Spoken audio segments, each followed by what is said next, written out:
Hi all. So Crack It with NCERT സീരീസിലെ A C എന്ന ചാപ്റ്ററിലെ one of the important question ആണ് നമ്മൾ നോക്കാൻ പോകുന്നത്. NCERT സോൾഡ് എക്സാംസ് ഒക്കെ നോക്കിയിട്ടുണ്ടെങ്കിൽ നിങ്ങൾ ഈ ക്വസ്റ്റ്യൻ അവിടെ ശ്രദ്ധയപ്പെട്ടിട്ടുണ്ടായിരിക്കും.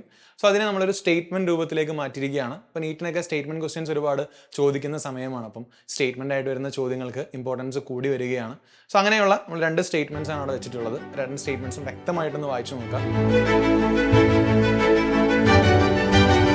For circuits used for transporting electric power, a low power factor implies large loss in transmission എന്നാണ്. Okay. First second statement നോക്കാം. Power factor can be often improved by the use of a capacitor of appropriate capacitance in the circuit. അപ്പോൾ രണ്ട് സ്റ്റേറ്റ്മെൻറ്റ്സും ശരിയാണോ തെറ്റാണോ എന്നുള്ളതാണ് ചോദ്യം. നമുക്ക് ആദ്യത്തെ സ്റ്റേറ്റ്മെൻറ്റ് തന്നെ എടുക്കാം, ശ്രദ്ധിക്കുക.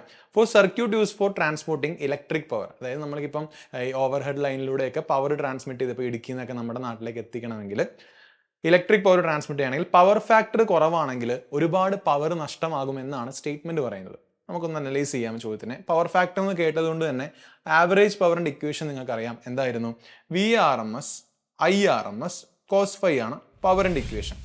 അതായത് ഇവർ പറയുന്നത് വോൾട്ടേജ് ഫിക്സഡ് ആയിരിക്കും, കറണ്ടാണ്, നമുക്ക് ഇത് കറണ്ടാണ്, ഹൈ കറണ്ടിലൂടെ അയക്കാൻ പറ്റുമോ, ഇങ്ങനെയാണ് നമ്മൾ ചിന്തിക്കുക. സോ ഇവിടെ നോക്കുക, cos phi വളരെ ചെറുതാണ് എന്നാണ് പറയുന്നത്. പക്ഷെ നമുക്ക് പവർ ട്രാൻസ്മിറ്റ് ചെയ്തേ പറ്റൂ. കോസ് ഫൈ ഒരുപാട് ചെറുതാണെങ്കിൽ ഈ ഇക്വേഷൻ അല്ലെങ്കിൽ പവറിനൊരു ഫിക്സഡ് വാല്യൂ നമുക്ക് വേണം. കോസ് ഫൈ ചെറുതാണെങ്കിൽ ഉറപ്പായിട്ടും ഇവിടെ ആര് വലുതായിരിക്കണം? കറണ്ട് കൂടുതലായിരിക്കണം. അപ്പോൾ ഏതെങ്കിലും ഒരു ഇക്വേഷനിൽ ഏതെങ്കിലും ഒരു ഫാക്ടർ കുറഞ്ഞാൽ മറ്റേയാൾ ബാലൻസ് ചെയ്യാൻ വേണ്ടി മറ്റേയാൾ കൂടണം, അല്ലേ? സോ അതിനർത്ഥം ഇവിടെ മനസ്സിലാക്കിയ ഒരു കാര്യം, ഇവിടെ കറണ്ട് ഉറപ്പായിട്ടും ആ സർക്യൂട്ടിൽ കൂടുതൽ വേണമെന്നർത്ഥം. നിങ്ങൾ തന്നെ ആലോചിച്ച് നോക്കിയേ, ഒരു വയറിൽ കൂടെ പോകുന്ന കറണ്ട് ഭയങ്കരമായിട്ട് കൂടുതലാണെങ്കിൽ അവിടെ ഉറപ്പായിട്ടും ഹീറ്റ് ലോസ് ഉണ്ടാകും, അല്ലേ? അതിന് റെസിസ്റ്റൻസ് R ഉണ്ടെങ്കിൽ നമ്മൾ അവിടുത്തെ ഹീറ്റിനെ I²RT എന്ന് എഴുതാം, അല്ലെങ്കിൽ അവിടുത്തെ ലോസിനെ I²R എന്ന് പറയും, ആ ലോസിനെ, അല്ലേ? അപ്പോൾ ഇതിനെയാണ് ട്രാൻസ്മിഷൻ ലോസ് അല്ലെങ്കിൽ ഹീറ്റ് ലോസ് എന്ന് പറയും. അപ്പോൾ തന്നെ ആ സ്റ്റേറ്റ്മെൻറ്റ് ശരിയായില്ലേ? സ്റ്റേറ്റ്മെൻറ്റ് എന്താ പറഞ്ഞത്? പവർ ഫാക്ടർ കുറവാണെങ്കിൽ circuit with low power factor implies large loss in transmission എന്നാണ്. എന്ന് വെച്ചാൽ പവർ ഫാക്ടർ കുറയുമ്പോൾ കറണ്ടിൻ്റെ എമൗണ്ട് കൂടും, കറണ്ടിൻ്റെ എമൗണ്ട് കൂടിയാൽ അവിടുത്തെ ഹീറ്റ് ലോസ് കൂടും, അല്ലെങ്കിൽ പവർ ലോസ് കൂടുമെന്ന് പറയാം, അല്ലെങ്കിൽ I²R ലോസ് കൂടുമെന്ന് പറയാം. അതുകൊണ്ട് തന്നെ പറയാം സ്റ്റേറ്റ്മെൻറ്റ് 1 ഈസ് ആക്ച്വലി ട്രൂ. അപ്പോൾ ഞാൻ ഈ സ്റ്റേറ്റ്മെൻറ്റിനെ ട്രൂ എന്ന് മാർക്ക് ചെയ്തു. ഇനി നമുക്ക് അടുത്ത സ്റ്റേറ്റ്മെൻറ്റിലേക്ക് പോവാം. സോ അടുത്ത സ്റ്റേറ്റ്മെൻറ്റ് വ്യക്തമായി വായിക്കുക. Power factor can be often improved by the use of a capacitor of appropriate capacitance. അതായത് കോസ് ഫൈ എന്ന് പറഞ്ഞ വാല്യൂ അല്ലെങ്കിൽ ഈ പവർ ഫാക്ടർ എന്ന് പറഞ്ഞ വാല്യൂ ഇംപ്രൂവ് ചെയ്യാൻ വേണ്ടി നമുക്കൊരു കപ്പാസിറ്ററിനെ ഉപയോഗിക്കാമെന്നാണ് പറയുന്നത്. അതെങ്ങനെയായിരിക്കും? അപ്പോൾ നമുക്ക് ഫോർ എക്സാമ്പിൾ കൺസിഡർ ചെയ്യാം. അങ്ങനെ പറ്റുമോ ഇല്ലെന്നൊരു സ്റ്റേറ്റ്മെൻ്റ് ആണല്ലോ, അപ്പോൾ നമുക്കത് പ്രൂവ് ചെയ്യാം. അപ്പോൾ അതിന് വേണ്ടി നമുക്ക് നമ്മളെ കറണ്ട് ലാഗ് ചെയ്യുന്ന രീതിയിൽ, വോൾട്ടേജ് ലീഡ് ചെയ്യുന്ന രീതിയിൽ ഒരു സർക്യൂട്ടിനെ കൺസിഡർ ചെയ്യാം. സോ ഇവിടെ നോക്കുക, ഇത് കറണ്ടാണ്, ഇത് വോൾട്ടേജ് ആണ്, തമ്മിലുള്ള ഫേസ് ഡിഫറൻസ് ആണ് ഫൈ.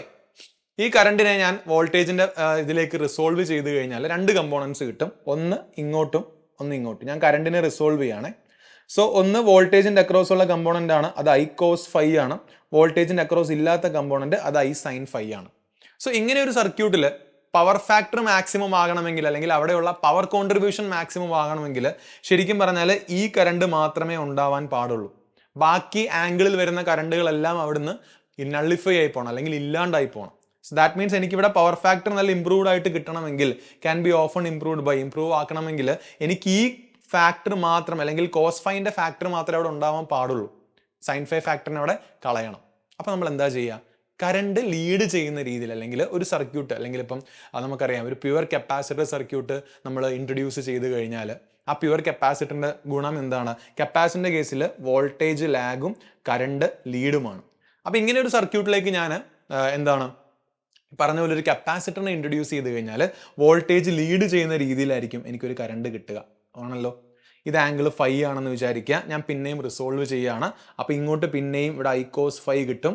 ഈ ഡയറക്ഷനിൽ എനിക്ക് എന്ത് കിട്ടും? I sin phi കിട്ടും. കണ്ടോ? ഇവിടെ I sin phi എനിക്ക് ക്യാൻസൽ ചെയ്ത് കളയാം. അപ്പം നമുക്ക് നമ്മുടെ വോൾട്ടേജിന് അതേ ഡയറക്ഷനുള്ള current contribution, watt full current മാത്രമേ കിട്ടത്തുള്ളൂ.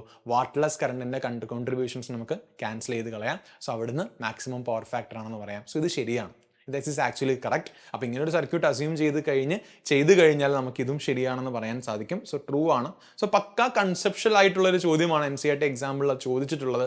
അതുകൊണ്ട് തന്നെ നീറ്റിന് ചോദിക്കാനുള്ള സാധ്യതയും വളരെയധികം കൂടുതലാണ്.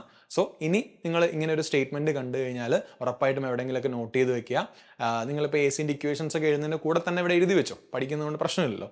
അതായത് പവർ ഫാക്ടർ എന്നൊരു ഹെഡിങ് കൊടുക്കുക, അവിടെ ഇങ്ങനെ എഴുതി വെക്കുക. ലോ പവർ ഫാക്ടർ എന്ന് പറഞ്ഞാൽ ഹ്യൂജ് ട്രാൻസ്മിഷൻ ലോസ്, അങ്ങനെ എഴുതി വയ്ക്കുക. അതേപോലെ തന്നെ power factor can be improved by connecting a capacitor. അത് 2 പോയിന്റ് ആയിട്ട് എഴുതി വെച്ചു. സോ 2 സ്റ്റേറ്റ്മെന്റും ശരിയാണ്.